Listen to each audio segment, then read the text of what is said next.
Hi, we've covered few genres of sideline games already, so it's about time that we take a look at the roster of racing B-listers. So, titles that either never got the popularity and spread that they deserved on those, or were just not up to par. One per year as usual, and starting in 3, 2, 1. Turbo Cup Challenge is an unusual game for the late 80s as it was based on and endorsed by the famous French Paris-Dakar racer Rooney Match, whose name I've no doubt butchered here, so excuse me for that. I did my best using Google Translate to get the pronunciation right, but I'm not sure how accurate it is. Anyway, the game is an arcade racer that, funny enough, has nothing to do with Paris-Dakar other than featuring Rooney's car. In fact, his car is all you'll get to ever see in terms of vehicles, as all of your opponents are also driving race-modified Porsche 944 Turbo. So yeah, here's variety out of the door. But let's not dump on the game already, especially that other than the lack of different vehicles and terrible, awful, nearly CGI-looking presentation, it's actually pretty fun. It features 4 unique and based on real-life French tracks, so Paul Picard, Nogaro, Ménicoux, Dijon Renoir. Yes, like that Dijon mustard you like to take on your hot dogs. Before you start racing on any of the tracks against a pack of 21 opponents, however, you have to take a qualifying lap, which is just their pro forma really, as you always qualify.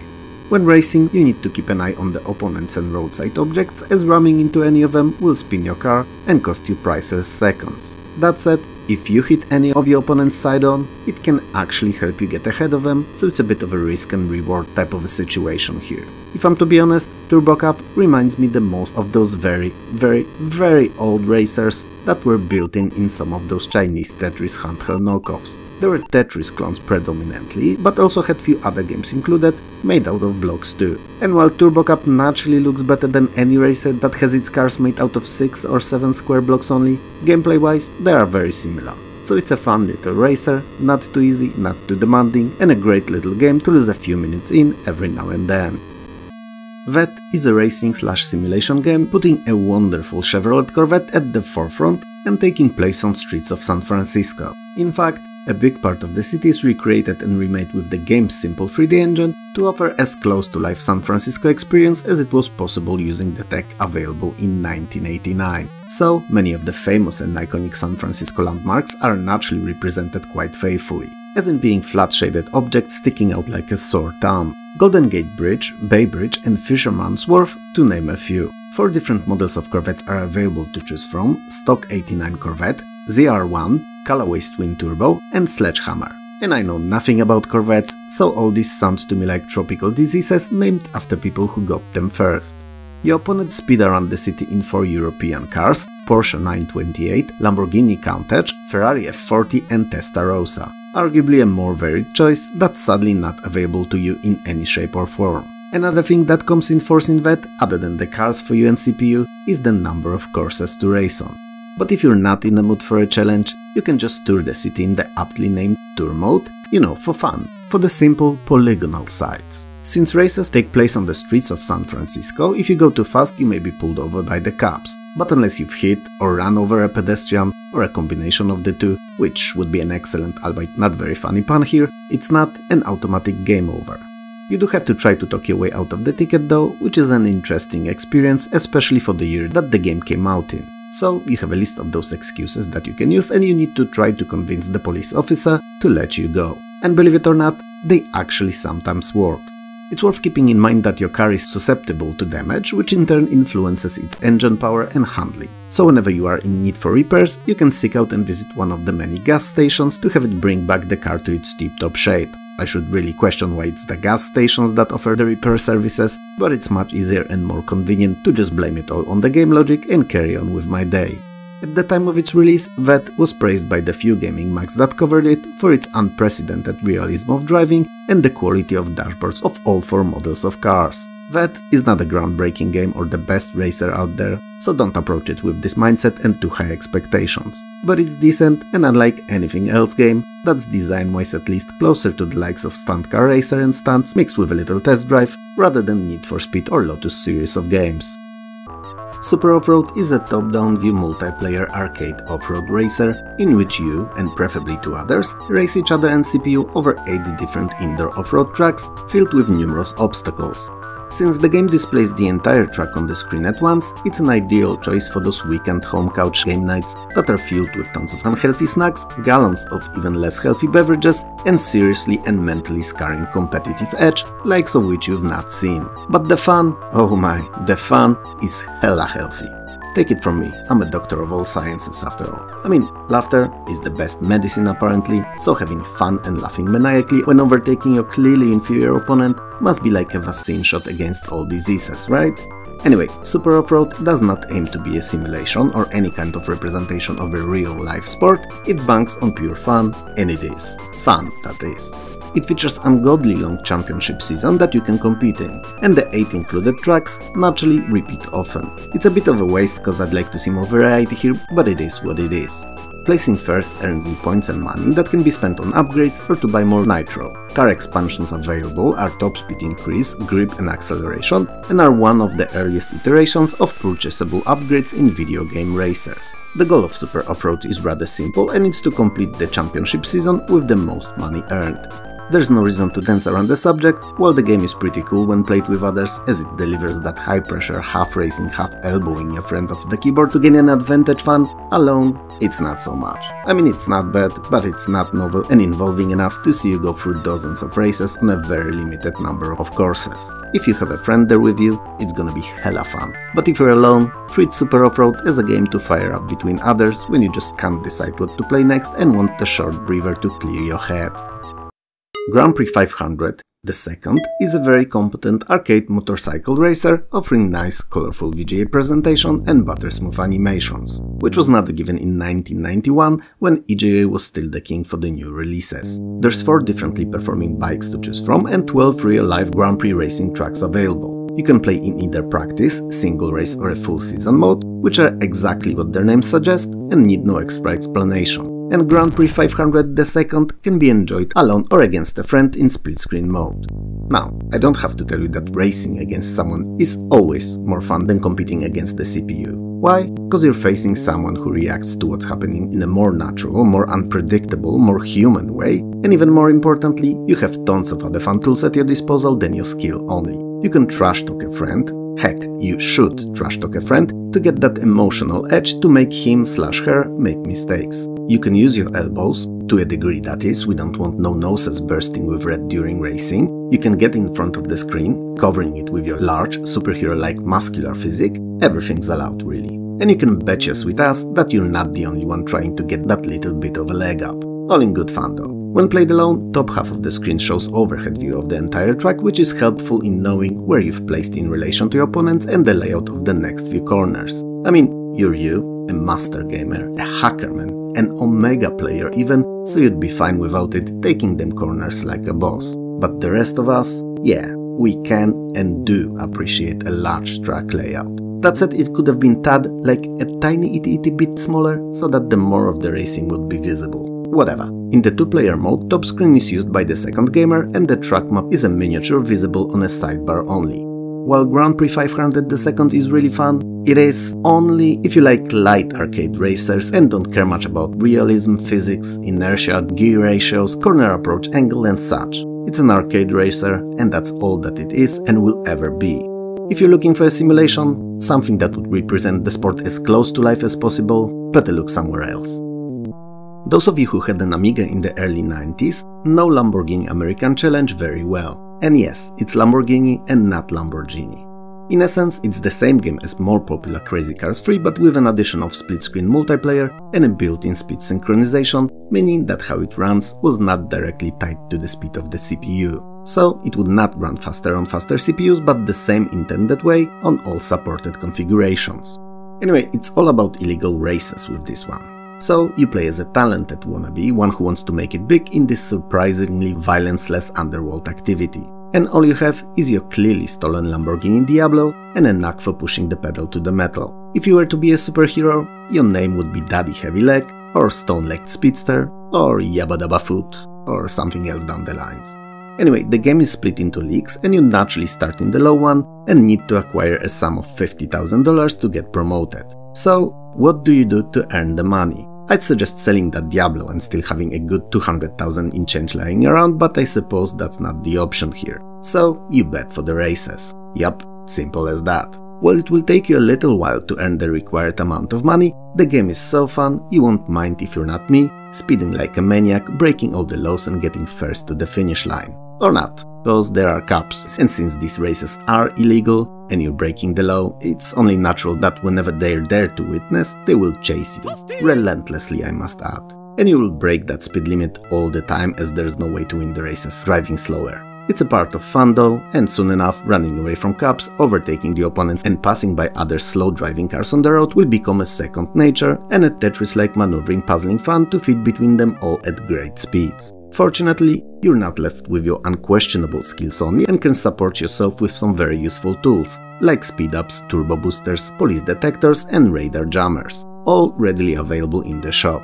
Oh, and the night vision goggles too, and they're helpful during those long night chases.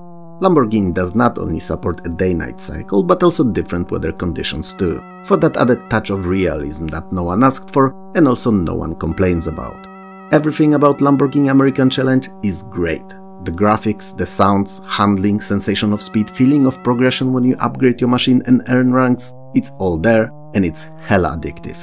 But there's one thing I don't particularly enjoy about it, and you might have noticed as I've mentioned it in passing already. It's grinding. It takes quite some time to amass the money required to get promoted, which means running an ungodly number of races and winning them. I mean, the racing is fun and all, but I'd like to see it balanced out with a big higher payouts. That's me though, so don't let it sway your opinion, and it's also the only bad thing that I have to say about it. Everything else is rock solid. Slicks and Slides is some of the most fun you could have in sharer multiplayer racing on PC in 1993, period. I should really end it here, shouldn't I? It would be more impactful, and yet I carry on talking. It's a disease. Help me, save me from me. Anyway, Slicks and Slides is a top-down arcade racer, which should not come as a surprise as you're watching the footage. It features over 20 tracks and tons of different vehicles to race with, from motorbikes through regular cars to tanks and flying saucers among others, and a power-up system allowing you to upgrade your vehicle's stats, so you know, handling, acceleration, speed, stuff that matters. If that wasn't enough, you get to purchase and use missiles, mines, rifles, shotguns and other means of destruction, supplementing your, I'm sure mastered after the first half an hour of playing, near constant ramming of the opponent off their path. Shortcuts are present in most tracks, and it's good to learn their best approach vectors fast, as they will let you get a second or two ahead of the rest of the drivers. Look at me, talking about approach vectors like some kind of a brainiac. I'm so nearly proud of myself. Anyway, the most prominent thing about this whole Slicks and Slides ordeal is most definitely fast-paced, crazy and chaotic multiplayer action, preferably with all of you cramped at a single keyboard, elbowing each other as much as you try to push your friends' cars off the road.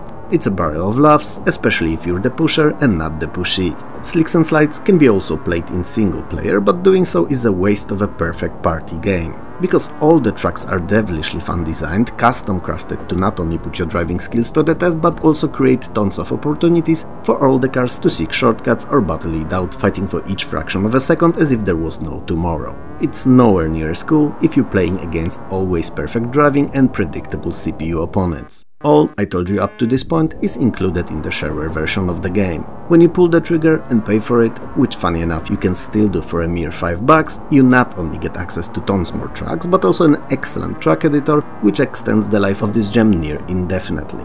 Slicks and Slides' graphics and sounds are rather simple and appropriate to the on-screen action. The first is clean and high color, so that keeping an eye on your car is always easy and comfortable, even if you're pushing the proverbial pedal to the metal.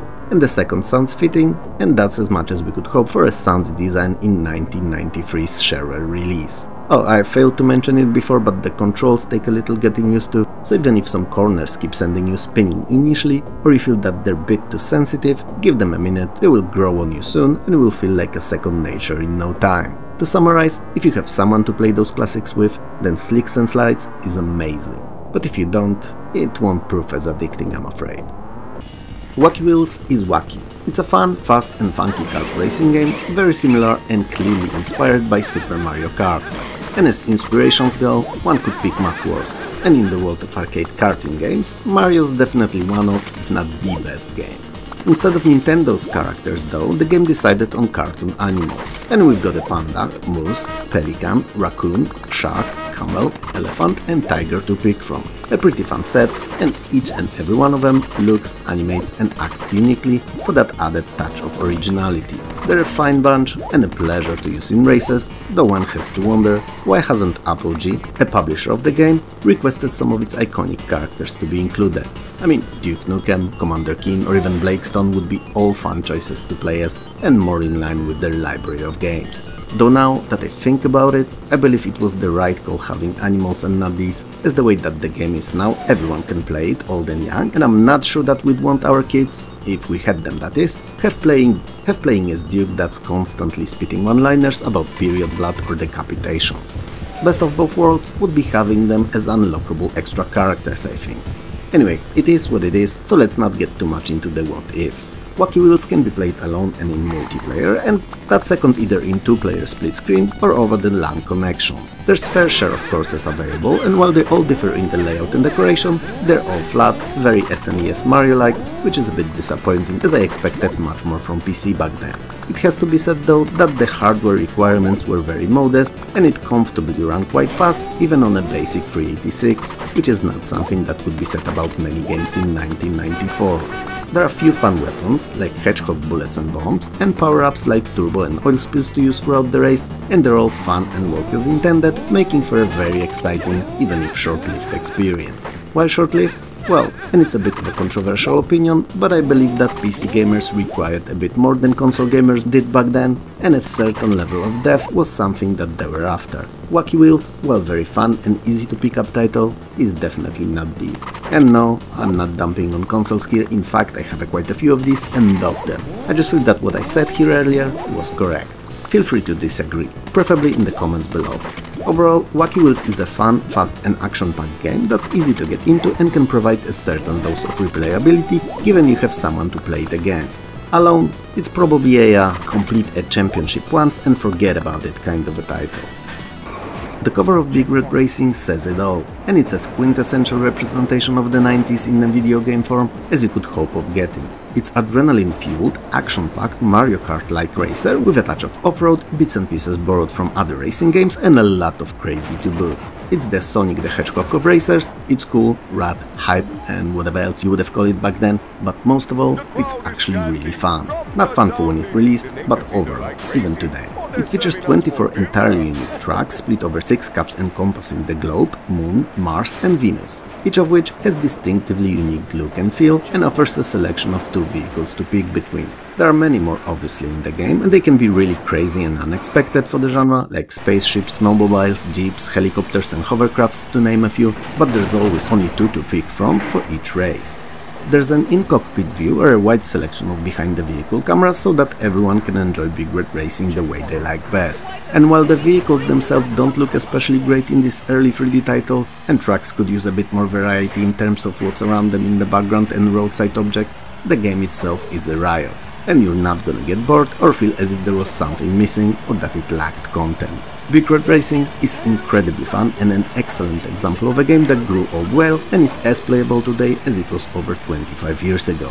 Oh, and obviously Big Red Racing features a whole plethora of multiplayer options over modem and network too, but where it shines is its split-screen mode in which you can enjoy it with or against a friend in rotating selection of vehicles and on over-the-top tracks. Big Red Racing is one of those games that would have really benefited from a modern reimagination with polished presentation and sounds and re-release on Xbox Game Pass for instance, where it would have quickly become a hit.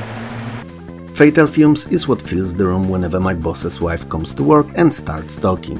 The poisonous venom stench of hate and prejudice that she spits out is suffocating, and the number of races and minorities she considers subhuman seems to be growing every time I have the displeasure of spending some time with her. What's worse, she seems to have made it her life's mission to turn everyone and make them share the same beliefs, which is really annoying and also tiring. Fortunately, Fatal Fumes is also a multiplayer top-down sharer arcade racer. It features 35 different built-in tracks, 12 different vehicles and a chance to race against 11 opponents.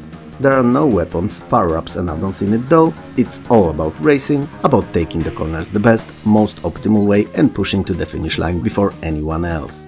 By 1996, Fatal Fumes' presentation felt dated. running in low resolution when most of its competition long opted for SVGA output. Technical deficiencies aside, what makes Fatal Fumes still worth a look and playthrough are the two things. First of all, a level editor, which not only allows you to create your own courses for as long as you desire or have the will to, making them ice, desert or country themed, and adding numerous and varied features or hazards like jumps or puddles of water for instance. But also, and that's the biggest feature of the editor I can think of, not found in many other similar tools for the time, was the free level editing, meaning that the tracks could have drivable surfaces at 3 different heights, effectively making creation of tracks with roads that could go one over another possible. It may not seem like a lot now, in 2024, but in 1996 it was the bomb, as your creations could have additional depth to them. And yes, terrible pun intended. The second thing that makes Fatal Fumes stand out is its playability. Yeah, it's simple, and yeah, you can hardly overtake the opponent by a screen's length the way you could in Micro Machines for points,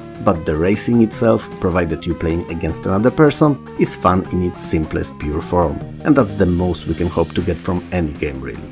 Fatal Fumes is not a great looking game. The sounds are there and are okay, but also nothing out of ordinary, and the CPU drivers are nothing more than you'd expect from any average racer. But if you get a friend involved, and there's 2 of you racing, and on the tracks of your own creation, it's easily a game to take up a whole afternoon. Incredibly creatively named, and yes, that's a sarcasm, GT Racing 97 is a pretty fun arcade racer. While it may not be as good as Screamer 2 or the Need for Speed, and was largely ignored by most gamers because of these 2 classics, it's good enough to stand on its own and provide quite a few hours of fun. Especially that similarly to Screamer, it features a split-screen 2-player mode, which may need a bit beefier machine than single player, but if your PC could handle it back then, it no doubt was a fun time. And trust me, compared to the earlier 2, GT Racing 97 had a very reasonable hardware requirements. It features 9 cars to choose from, and while they're sporting stupid sounding names like Cougar, Terminator or Blue Blood to name a few, a keen eye will quickly pick up on what they actually are, and find their favorite Porsche 911, Lamborghini Diablo or Ferrari Testarossa among them.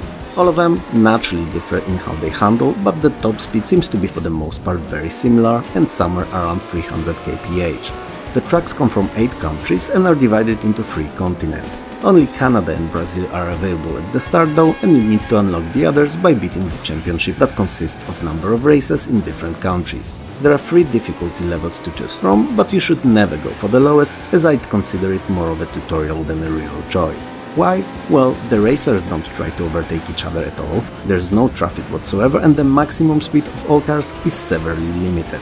The other 2 modes are all fine and work well, though as per usual playing against a friend is the most fun.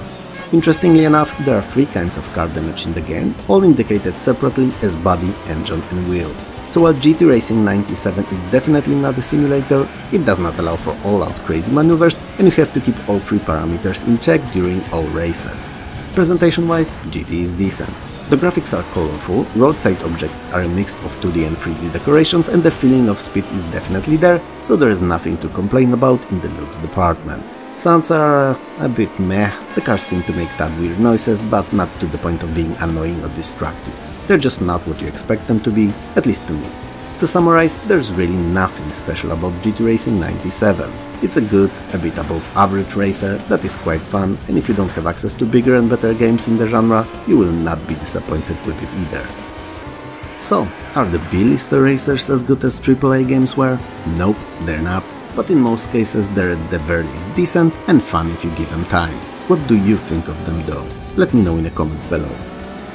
If you liked the video, hit those like and subscribe buttons below, and maybe share it too, it helps more than you know. If you didn't, then don't naturally. It was fun talking to you as usual, and I'll see you, or more accurately, talk to you very soon.